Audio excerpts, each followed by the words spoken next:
Talk to me, Michele. On the streetlights on the corner. City vibes got a story. Feel the beat, don't ignore me. Hey y'all, welcome back to Talk to Me, Michele, where the real ones gather, the truth gets unpacked, and we call a thing, even when it makes people uncomfortable. Now listen, the energy lately has been, it's been off the chain. Folks are out here showing their whole ass like it's a talent show. And I don't know about you, but I've reached that pack up my desk and leave during lunch phase. You know, like the season finale of a toxic job where you just slide your badge across the desk and just keep it pushing. But before we get into the deep stuff, it's time for our listener letter of the week. And this one right here, somebody better hold my earrings. Dear Michele, I work in a corporate office where I'm constantly being spoken to with disrespect. My ideas are ignored, but when someone else repeats them, suddenly it's the best thing since Wi-Fi. I've been called too emotional. I get eye rolls when I speak, and don't even get me started on the comments about my hair. I'm exhausted from being the only one expected to smile through the nonsense. I don't want to be seen as the angry black woman, but I'm tired of swallowing my pride and keeping the peace. What would you do? Oh, Lord, you are not crazy.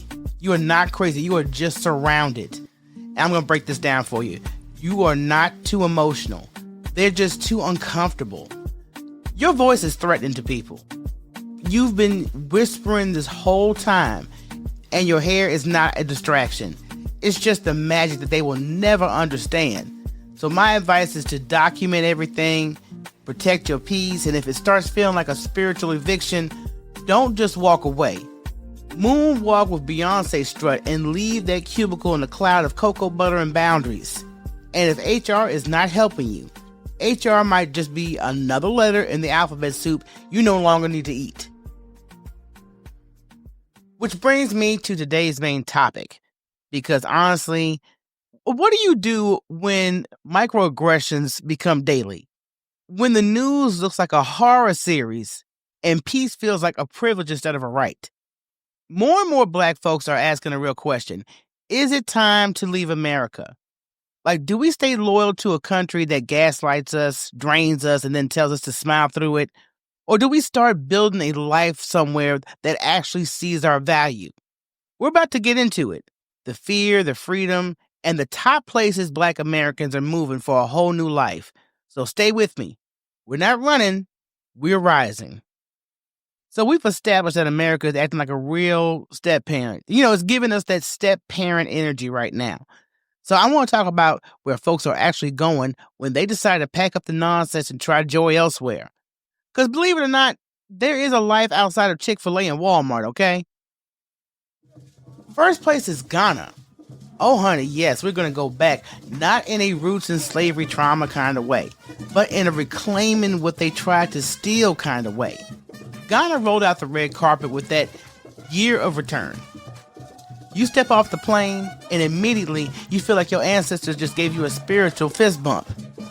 It's more than just beautiful beaches. It's emotional healing, cultural connection, and walking down the street and seeing everybody look like your aunties, your cousins, even your high school crush. And guess what? You're the majority. No code switching, no explaining your braids, just vibes. Portugal is also on the list. Portugal is that quiet friend who minds a business, drinks wine by the water, and somehow has their entire life together. Lisbon and Porto, the anesthetics alone are enough to make you cancel your return flight. But here's the kicker. The cost of living won't make your wallet cry.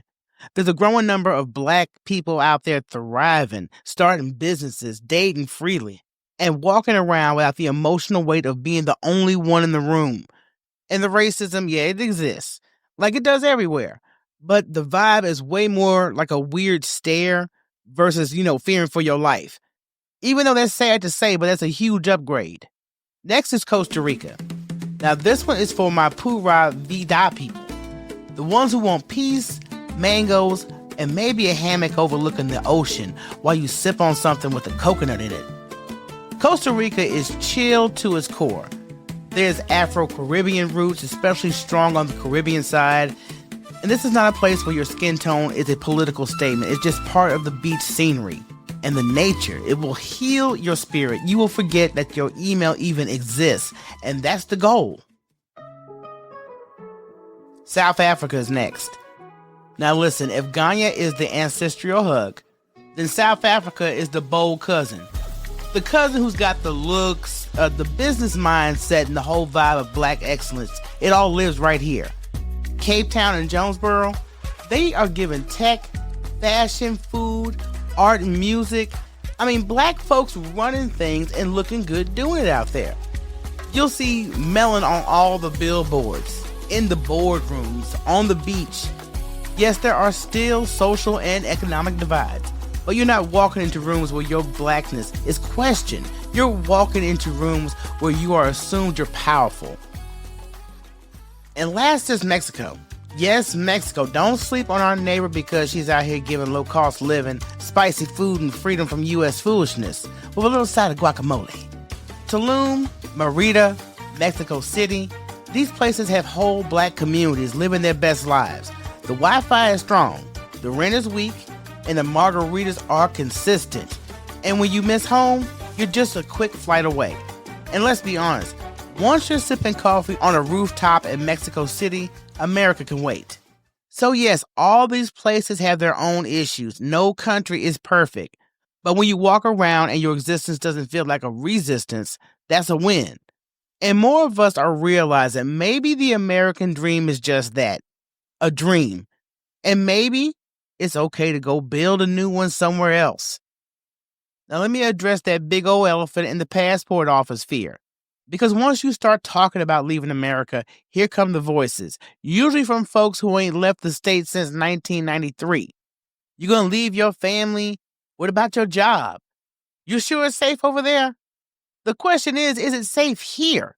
You scared I might get robbed in Ghana, but I literally can't even jog through my own neighborhood without somebody clutching their purse or calling the cops. Let's stop pretending fear is wisdom. Some fear that we carry, that's not our intuition. That's trauma dressed up like advice. And the real punchline here is a lot of what's keeping us here isn't comfort, it's conditioning. We've been told your whole life that this country was the only way to survive, but survival ain't the goal anymore. How about wanting that peace? Being able to breathe, just the space to be, not justifying our existence every 5 minutes. And no, I'm not saying sell everything and move to the jungle with no Wi-Fi tomorrow. Just relax. You guys start small, okay? Go visit a place first. Just check out the vibe just to see if that's something that you would actually want to devote yourself to. And join a Facebook group. They got Facebook groups everywhere on that platform. And they also have black vloggers, people who travel abroad.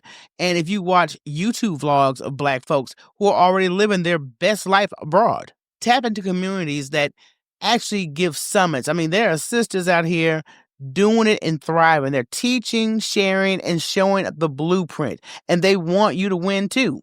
I get it. The unknown is scary. But so is staying in a place that slowly chips away at your soul while you're calling it freedom.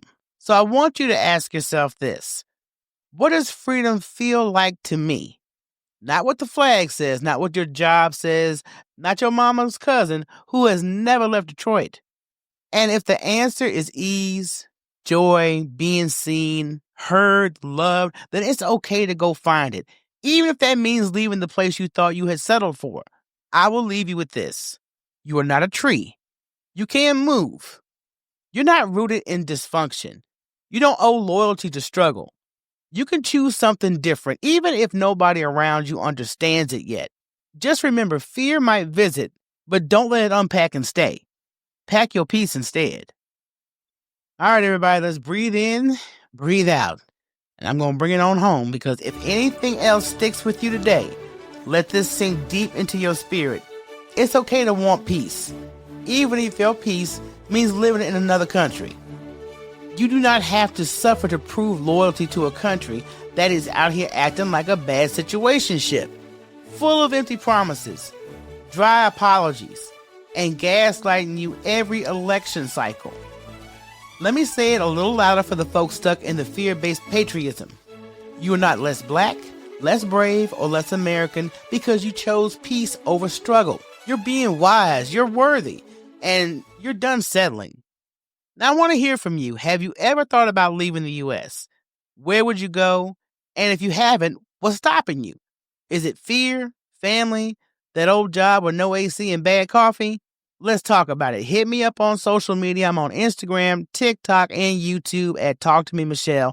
Don't forget that's Michele with one L because we like to keep it cute, not complicated. And hey, if you love what you're hearing and want to support this independent Black woman podcast and magic, you can drop a little something in the tip jar at Buy Me a Coffee. The link's in the bio and in the description. Subscribe on YouTube. Share this episode with a friend who really needs to pack up and reclaim their joy. So until next time, protect your peace, pack up your bags if you need to, and remember, you are allowed to leave anything or anywhere that no longer honors who you are becoming. I love y'all. Be safe. I'm out.